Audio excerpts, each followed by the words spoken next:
In this video, we're going to take a look at the upcoming snapshot deadline. This is for Flare to claim your Spark token if you are an XRP holder. Also, is Spotify working with Ripple partner? And Brian Brooks shakes up regulatory. Let's go. And now, the XRP Minute with Chip on the chain. Chip here with the XRP Minute. If it's your first time here, please like, subscribe, click that notification bell below, and you'll be notified of any new videos as they drop. Now let's dive headfirst into the shallow end for maximum impact. We have the whales are on the move. Coinbase received almost 90 million XRP worth a whopping $25 million from an unknown wallet. And also we have Ripple's funding wallet received 37.5 million XRP worth roughly $10.5 million from a separate unknown wallet. Ripple is strengthening its partnerships with universities. The University Blockchain Research Initiative, completely supported by Ripple, expands the research by adding new universities from around the world. Ripple has announced that it's partnered with 37 universities from 15 countries for this initiative so far. This one, they have released 4 more universities. This is the best and brightest minds getting into blockchain, which is great and bodes well for the whole ecosystem. Japanese Miyazaki Bank participates as a shareholder in MoneyTap. Yoshitaka Kitao, president and CEO of SBI Holdings, announced that Miyazaki Bank, the 37th Japanese financial institution, will become a shareholder in MoneyTap. Now, as you know, MoneyTap does utilize XRP. Smartphone application was already released 2 years ago for iOS and Android, though the joint venture of the Japanese group, SBI, 60%, and Ripple, 40%. As stated in the official press release of SBI Holdings, Miyazaki Bank will now participate in the community-based financing of the project. More good news on the horizon. Brad Garlinghouse thinks the weakened dollar is beneficial for cryptocurrencies, and I have to agree wholeheartedly with this statement.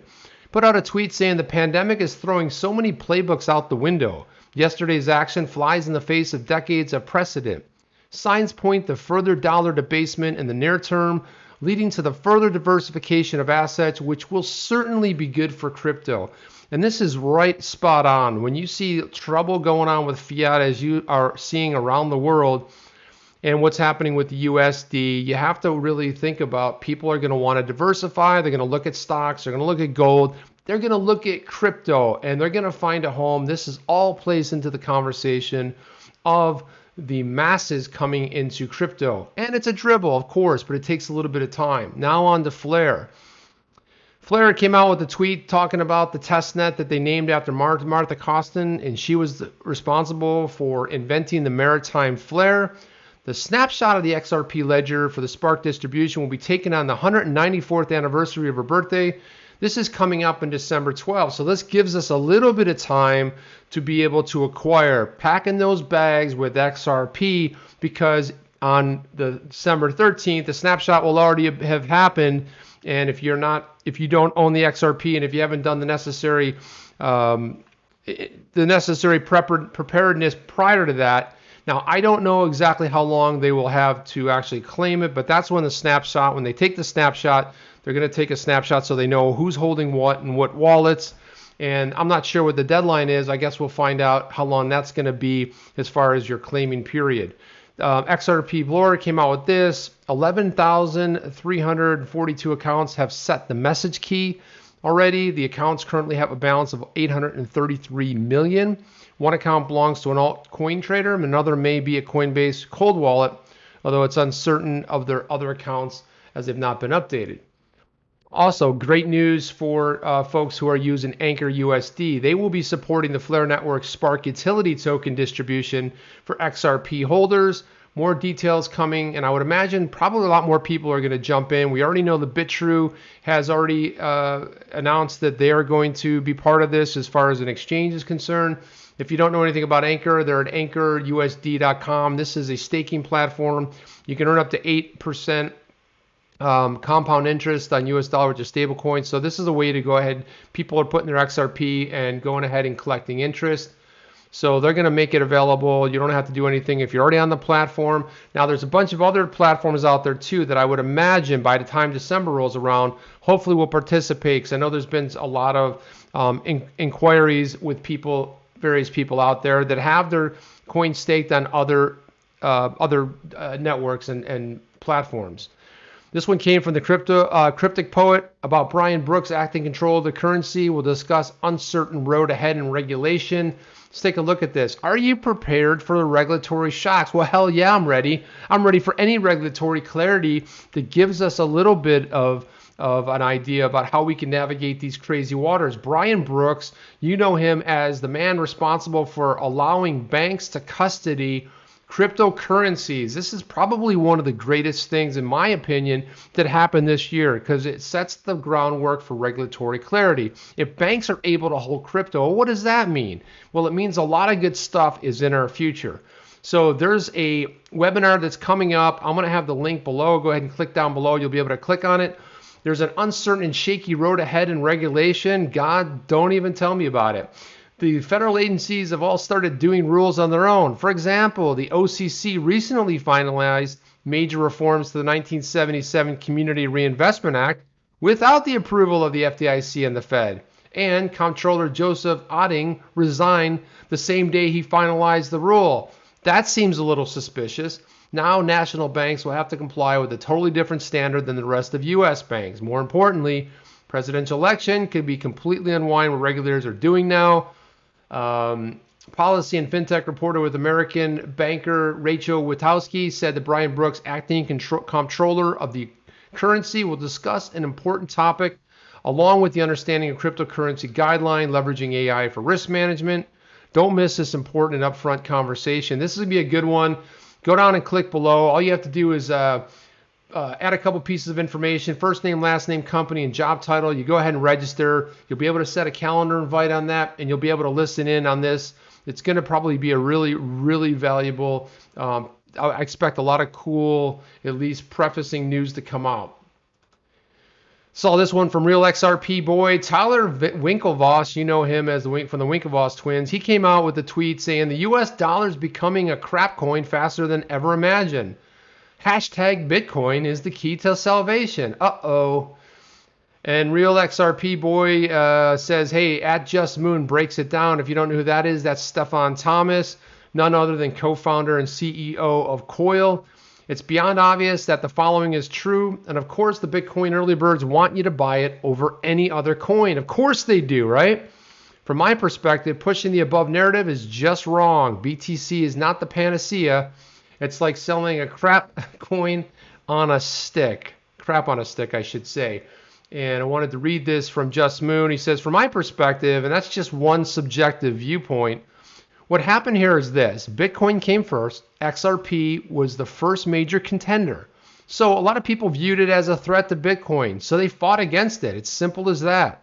It all depends on what your goals are. To me, it was to make payments easier and cheaper. So for that goal, the more currencies are competing, the better they are, the better for users. But if your goal was to make money investing in Bitcoin, then ideally there wouldn't be any competition. So you're going to be against XRP and other currencies.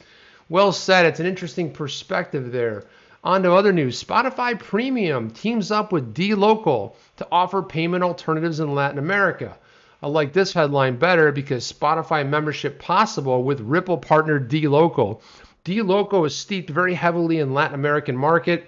For Latin Americans do not have access to the banking service, it will be possible to unlock Spotify's premium with Ripple partner dLocal. Now, if you don't know about Spotify, it's probably one of the biggest music services in the world where you can listen to just about virtually almost anything. And they've recently got into podcasting. If you know, Joe Rogan just did a $100 million deal with Spotify and moved all of his new future podcasts are coming out on Spotify only, so they're not going to be longer available in any other network. So it's a really big thing. And if you don't know anything about Latin America, there's a lot of different competing things going on there, but there's so many unbanked. How do you sign up for a premium service? What's the methodology? And this is what dLocal is bringing to it. They're a fintech that specializes in cross-border payments. That's why they use XRP. That's why they're a Ripple partner for emerging markets.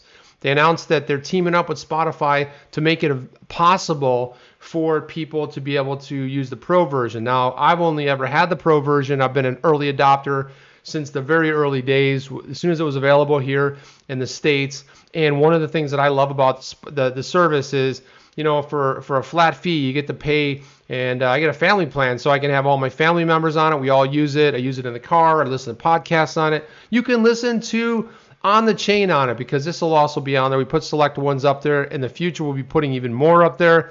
And one of the things, if you look down here, you can see that there are so many, whether you're in Chile or if you're Colombia or Mexico, they all have their own sort of their tokens or systems, and they're going to make this possible.